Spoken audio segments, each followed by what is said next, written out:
À 12h30, nous prendrons une autorisation de manifestation. Venez nombreux. Dès 10h30, l'autorisation sera lancée pour être devant le parvis du tribunal. Elle est jusqu'à là.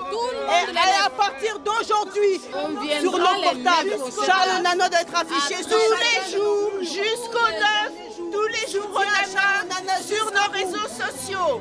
Et pas nos gueules à nous. En tout cas, tout le peuple congolais, on est avec Onana. Ça ne changera pas. Lundi 9 décembre 2024 à 13h, la 17e chambre correctionnelle du tribunal judiciaire de Paris va rendre son jugement dans l'affaire Charles Onana, accusé avec son auditeur du Toucan de contestation du génocide des Tutsis par cette association.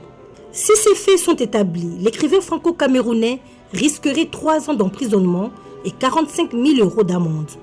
Aussi, son livre incriminé sera-t-il interdit et retiré de librairie? Rappel des faits. C'est tout l'air des procès du siècle. Il cristallise l'attention de tous les caméras du monde sur la situation dans les Grands Lacs.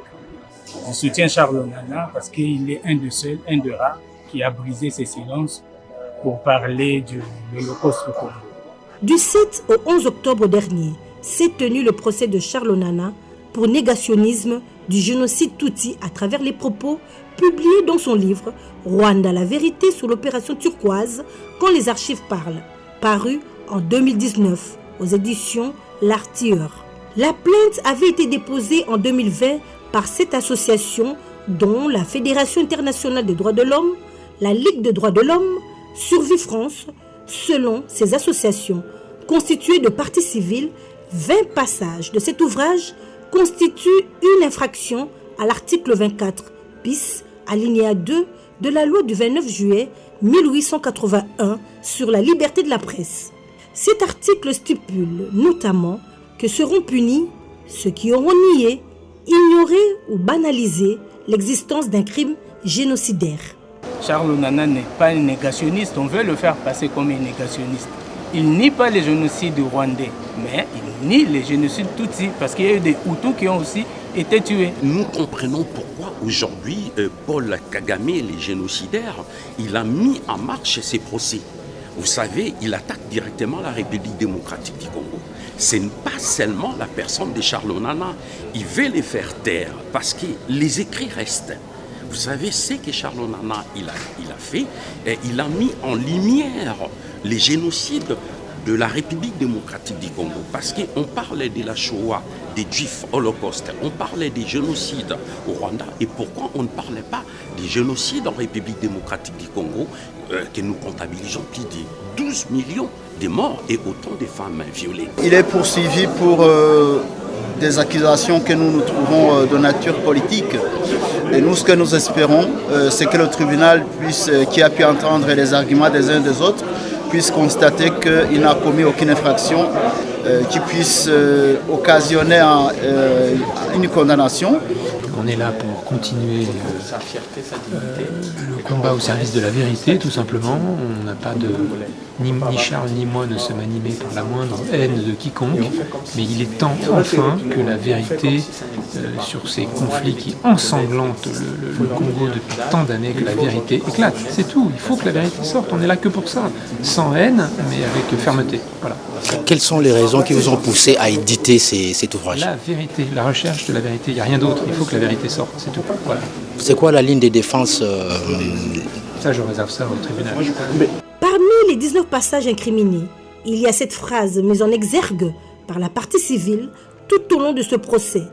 La thèse conspirationniste d'un régime Hutu ayant planifié un génocide au Rwanda constitue une des plus grandes escroqueries du XXe siècle, écrit-il Onana. Pour la partie civile, cette phrase illustre de la façon la plus directe les 3 principales falsifications au cœur de la démarche de Charles Onana: semer le doute sur les faits étayés et connus, converser les responsabilités et habilités du cuivre et enfin nier la réalité même de son exécution. Invité aussitôt à la barre, Charles Onana s'est empressé de signaler à l'attention du tribunal qu'il n'a aucune intention, aucune idée de nier le génocide des Tutsis. Aussi note-t-il que son livre n'est pas un supermarché dans lequel On entre, on prend certaines choses et on rejette d'autres. Il en appelle donc à une relecture intégrale et globale de son ouvrage. Charles Onana, vous êtes un spécialiste de l'Afrique des Grands Lacs. Hein. Vous êtes plongé dans cette histoire terrible, épouvantable. Vous signez une enquête de 665 pages, quand même, comme jamais aucune n'avait été menée. Vous êtes immergé dans les archives. Personne n'avait fait ce travail scientifique, ce travail élémentaire. Oui, tout simplement parce que quand j'ai commencé mes recherches, je me suis tourné évidemment vers mes prédécesseurs, parce qu'il y avait beaucoup de chercheurs aux États-Unis, en France, en Europe, qui mettaient la France en accusation ou qui corroboraient les accusations contre la France. Et je me suis rendu compte qu'il n'y avait aucune recherche scientifique sur l'opération turquoise. Il y a à peine un Belge qui avait fait un travail, mais c'était sur le rôle de la France. Ouais. Et la première enquête ou la première recherche approfondie sur l'opération turquoise, elle est hélas la mienne. Tout ça vous a pris combien de temps ? Près de 20 ans de travail, de recherche. 20 ans de travail. Et alors, au fond de votre ouvrage, il y a une thèse qui émerge, c'est que le régime rwandais actuel a tout fait pour empêcher une intervention des Nations Unies pendant le génocide, parce qu'il voulait aller jusqu'au bout de la guerre civile, en fait. Pendant 2 mois, à partir du mois d'avril jusqu'au mois de juin, avant l'arrivée de l'opération turquoise, les autorités Hutus qui étaient en place ont appelé les Nations Unies. Les documents sont là. Le secrétaire général de l'ONU a fait la même chose. Tout le monde a demandé une intervention. Et pendant ces 2 mois, l'OFPR a envoyé précisément des lettres au Conseil de sécurité pour refuser, pour empêcher toute intervention multinationale qui aurait pu empêcher les massacres. Et le problème pour moi, c'est que ça a été vraiment le point central de mon travail de recherche, de demander pourquoi ont-ils fait ça? Pourquoi ont-ils refusé qu'on arrête le massacre et des Hutus, et des Tutsis, et des Twa? Du coup, Charles Onana entreprend de battre en brèche les accusations de la partie civile.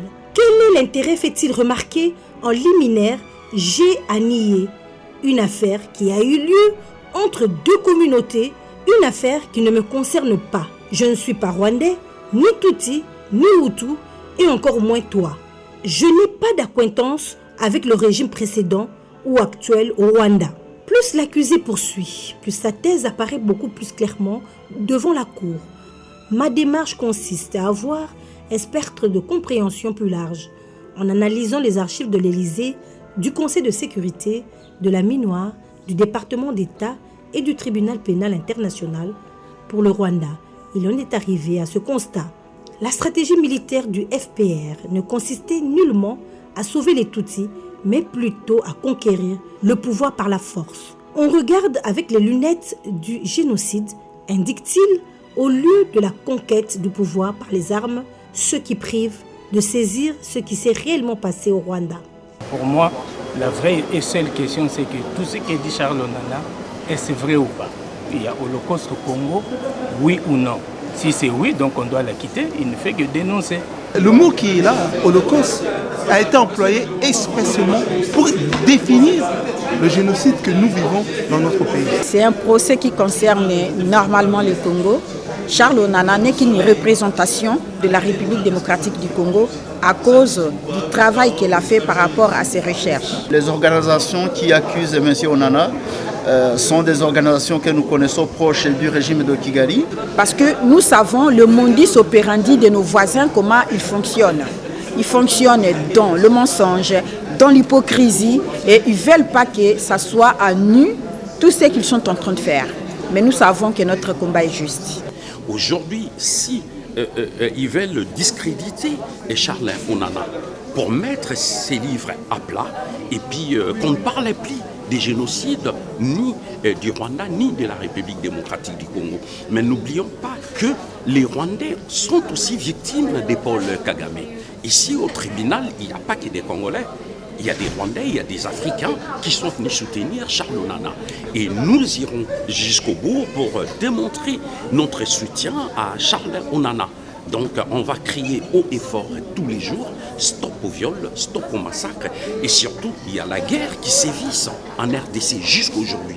il y a l'occupation rwandaise, ougandaise, y compris en complicité de l'Occident.